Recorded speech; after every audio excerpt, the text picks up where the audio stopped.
Terry. Could I have a stat sheet? Haven't had a chance to look at one. Thank you. Terry, Sekou Smith from NBA.com. Okay. At some point, do you just get out of the way and let CJ do his thing down the course, down the stretch of this game? Well, yes and no. I mean, obviously we try and get him the ball in places and have his teammates in right spots, but he wanted the ball, and he has the ability to make things happen with it. But obviously we went to him down the stretch, and he made some big plays. But yes and no. Spacing is important. You could call spacing getting out of his way as well. Coach Andy Bailey from Bleacher Report. Kind of a follow-up to that. You guys fell down early, big, and it seemed like CJ kind of kept you afloat. What are you telling your guys after the tough first quarter? Just stay with it. I mean, our offense was really poor the entire first half. Just keep trusting each other. I think trust was the biggest thing. That look, we got a lot of guys who are really confident, and they do trust each other, and generally we find a way.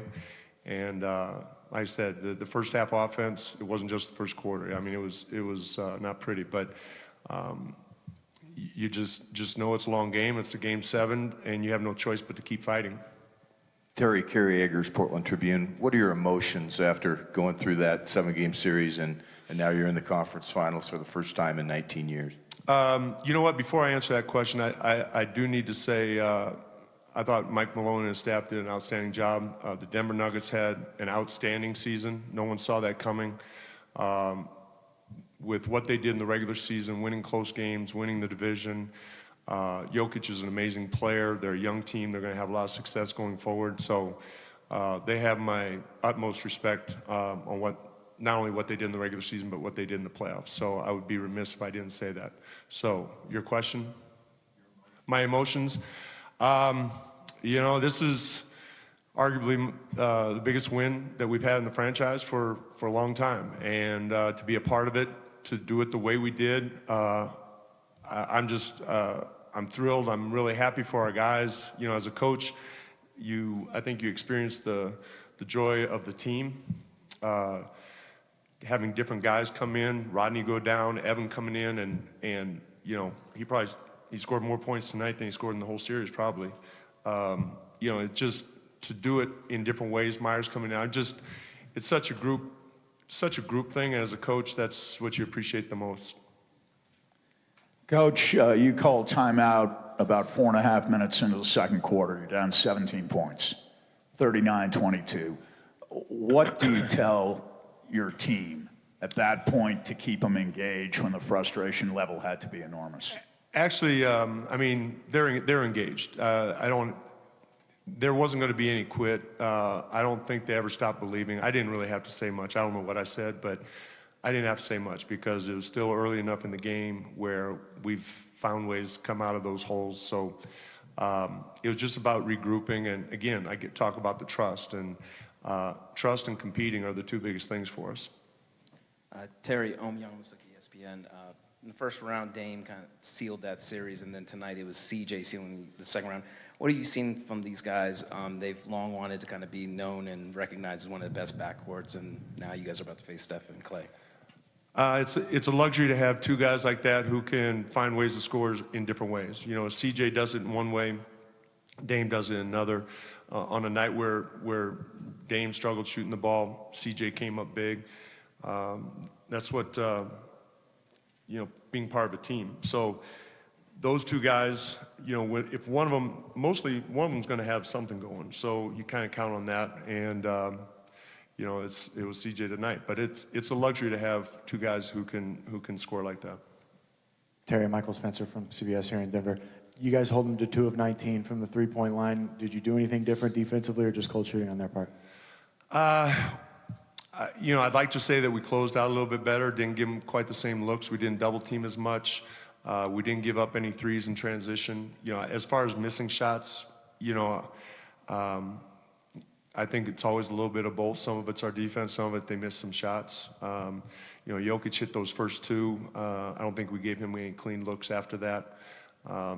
But one of our focus defensively was closing out under control, said that, you can take away 3 and take away the drive, and I thought we did a better job with that.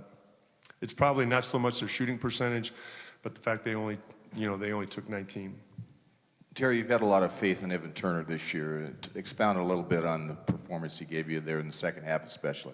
Well, Evan quietly had a really good series. I know everybody kind of looks at his scoring, but that second unit, our second unit was really good throughout this series, all 7 games.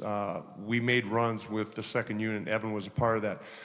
His ability to guard Paul Millsap one-on-one on the post gave us the ability to space the court on offense and have him be a ball handler. He played the entire fourth quarter in Game 6. Played a lot of. I don't know if he played the entire fourth quarter tonight, but he was big. And Evan's been in big games. He's a big game player. He's got a lot of confidence. He's a team guy, and he kind of does whatever we need him to do. Coach, you brought out a different lineup to start the second half. The second half was a completely different game.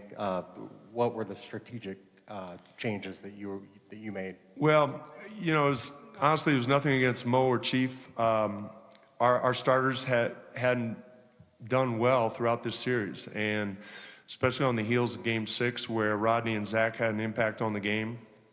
We were having trouble scoring, so starting Rodney and Zach seemed the right thing to do, especially with our season in the balance. So that to me wasn't too difficult a decision. In fact, Mo came in and gave us some really good minutes when we got in foul trouble. Myers coming in when Zach got foul trouble. So there was those guys that we didn't necessarily count on early. But as far as to your question about changing the lineup, that was.